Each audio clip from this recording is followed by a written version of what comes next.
also joined the United States Marine Corps Reserve while educated. Shortly after joining, he was called to active duty where he served at the front line of the Persian Gulf War. After the war, he transferred to the University of Louisville, where he earned a Bachelor of Science in Political Science and a Master of Public Administration degree. Later, he earned a Master of Business Administration degree at the University Southeast. Dad is an author, educator, and president of Benson Group LLC. He has written 3 self-help books: Stand Up, A Message to the Black Man, Keep the Seat Hot, and Her Hair is Her Crown of Glory. Stand Up is a book that uplifts the accomplishments of Black men and further the steps set to help them becoming the best they could be. Both Keep the Seat Hot and Her Hair is Her Crown of Glory teach the principles of opening and sustaining a business and bargaining and beauty industries. Out of the way, ladies, gentlemen, and family, our father, Alan D. Benson.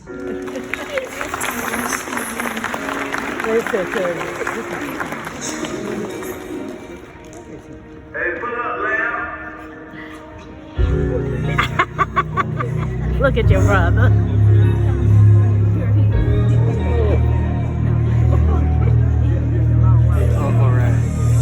Alright, you're too much right there.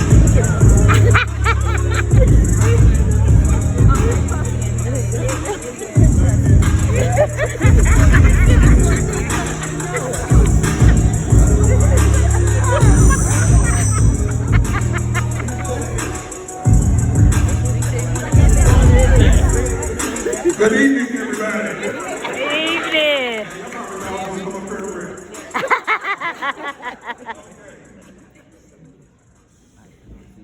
Give Shelly a hand.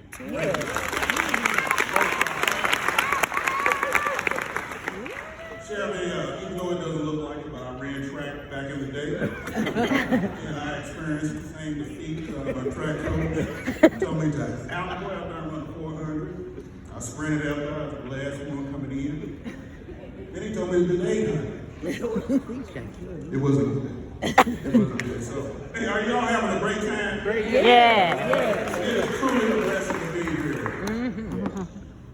Thank you, Hilda and Haley. They are my pride and joy, and I'm grateful, and I'm still praying for them. They're in college at the University of Louisville, and I'm proud for that they continue to make the right decisions. Now, again, my name is Alan Benson, and I am the son of Sam and Martha Benson, the grandson of Virgil and Mildred Banks Halls, and the great-grandson of Floyd and Annie Banks, and Lavinia Powell Banks. Now, I consider this an honor to be here to share with you today as I stand on the shoulders of many great banquet speakers that came before me. I remember Lorenzo Banks speaking about our family history and him and his brother Donald publishing our family history book. I also remember Dr. James Payne, I believe he's here, speaking at the Atlanta reunion in 1995. Now at that time I was young and ambitious about higher learning. And I was so excited to hear him speak because 1, he was a fellow Marine, and 2, he was a great man in academia. Now family, it's truly a blessing to be here again because what Jeff stated and so many others have stated, a lot has changed since we last met in 2019. Now each of us had to take on and endure COVID-19, and some of us have been hit with it personally.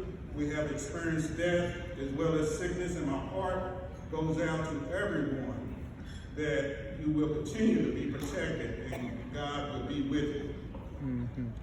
Now, it states that our first reunion was in 1966, and since that time, we have been meeting continuously.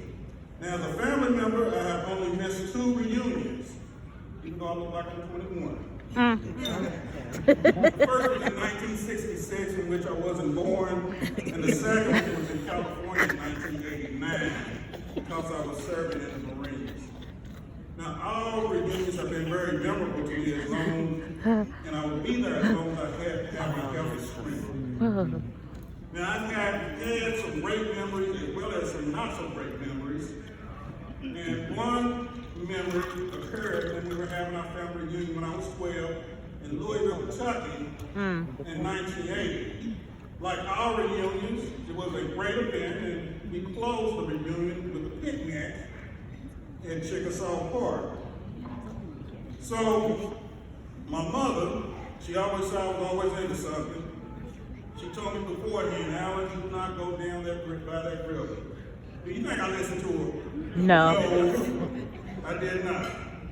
So my cousins and I, we went down, running, playing, and so forth, and I fell in a mud hole.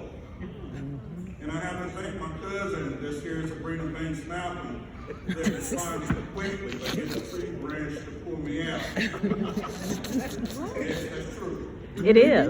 My mother was frightened and afraid, and I was so embarrassed because I had to face the family covered in mud. Now, on the flip side of things, for about, I would say 2 to 3 years, I developed a new name. They started calling me Mud Man. Thank you, umpire, for that. But it's all good. But the great learning of it all really hit home that as a child, I needed to listen to my parents because your parents know best. And that's something that I would never, I took heed to that because it could have ended my life. Yeah. Another reunion that I would never forget was the last reunion that my mom attended in 2016 in Cleveland, Ohio. Yeah. And like all reunions, the Cleveland, Ohio reunion was very good and so forth. And I was observing her, and she was at every event from beginning to end. And I was thinking, wow, isn't she getting better from her counselor? And so forth. And she was at every event from beginning to end. Yep.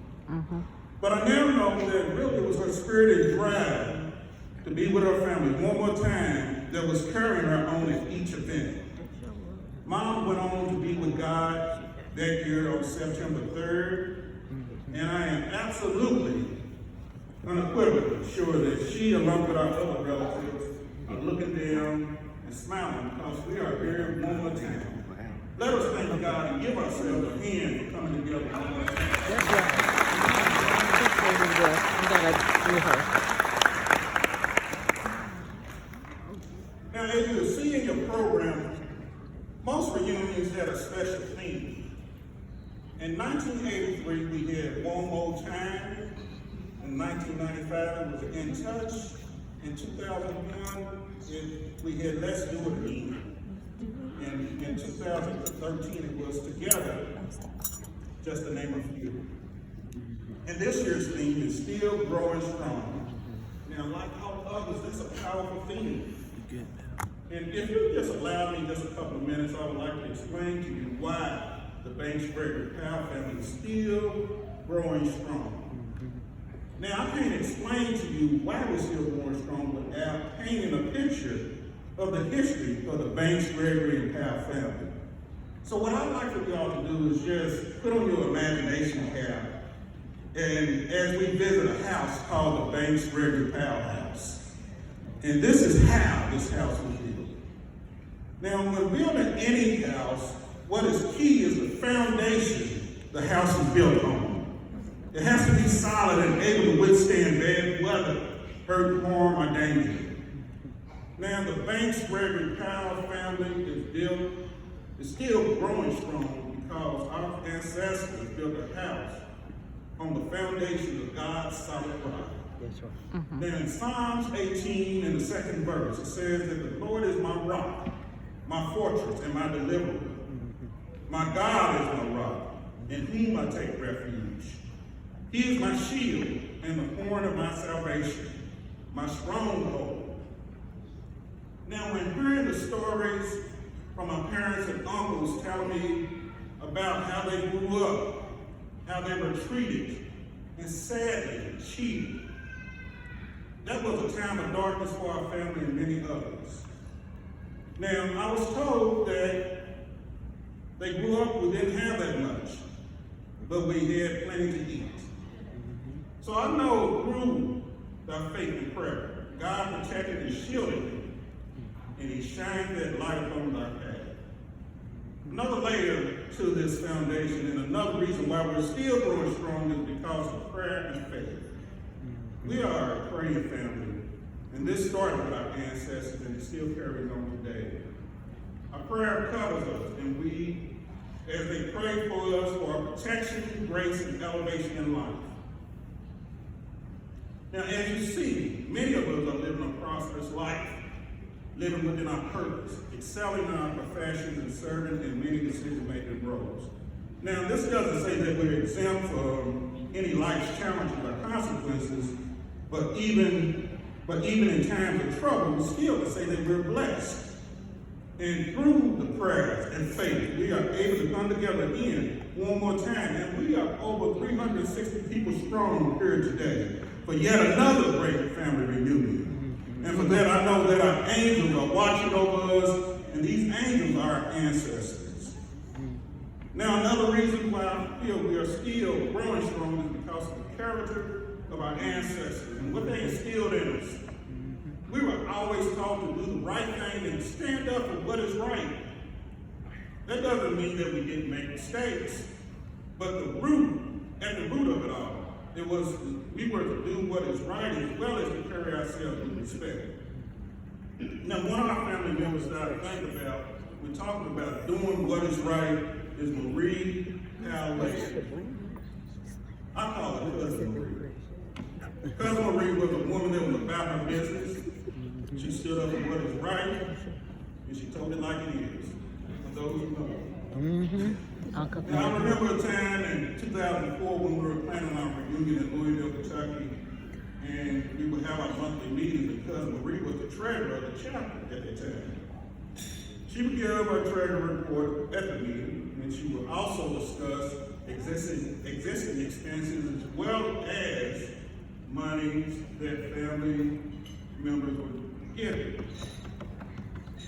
Like a lot of chapters, we had family dues. So at that time, she would say, this one group, they gave so much, and she wasn't calling no names, but then she would say that this other group didn't give not one dime. Now I would laugh to myself because how she just put an emphasis on that D when she said dime. But I know, because Marie, she wasn't doing that to belittle anybody, but rather, she was just saying that because collectively, we needed to work together. Now, Cousin Marie, she was a warrior for standing up for what is right and doing the right thing, and I miss her dearly. Now, one of the things that I also noticed was how we as a family would come together in fellowship. Now, as a little boy, I finally remember the times of visiting Grandma's house, Grandma Virgil, Mildred, and Berger Hall's home. Now, my deceased cousin, Mark, and I, we were just running so hard till our lungs hurt. But even though we were running, it doesn't mean that I wasn't observing what was going on, because we would have at least 50 to 60 family friends in the homes during Christmas, Mother's Day, or any other event. And that togetherness carried over into our family reunions. Now, our first family reunion that I experienced was in 1978. That was up in Cleveland, Ohio. And I was amazed at many people that were there. I saw family members laughing, hugging, and partying. And yes, we had that hospitality suite. Now, back then, y'all saw the hospitality suite we had last night. Did you enjoy yourself last night? Great. But back then, in the hospitality suite, there were only three things: beer, liquor, and smoke. Cigarette smoke, that is, not weed. So I remember my cousin Sylvia Whitlock saw me coming down the hospitality suite in one of our reunions, and she asked me what was I doing, because it was a place that wasn't really for children. So I knew I needed to get out of her sight real quick, because she was about to discipline me as well as tell my mother and father. And I knew there was going to be some trouble after that. So, but thanks to the Cleveland chapter in 2001, they definitely transformed the hospitality suite into a place where everyone at every age could come in and enjoy their time. Thank you, Cleveland chapter.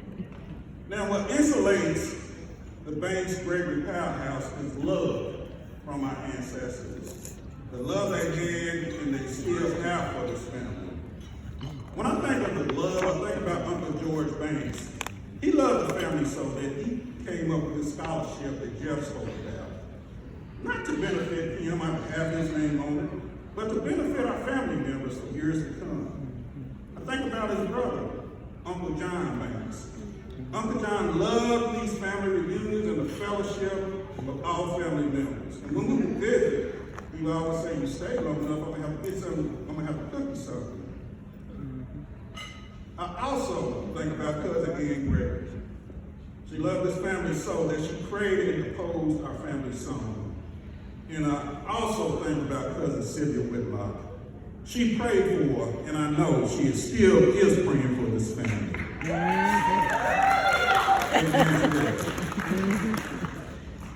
So family, the Banks, Gregory, Powell family is a blessed family. We are blessed because our ancestors and senior members built our family's foundation on God's solid rock. They did so by praying and having faith that there will be greater days for our children, grandchildren, and great-grandchildren. They made sure that we grew up with a character of being prayerful, being respectful, treating others the way we wanted to be treated, and aiming high to be the best we can be.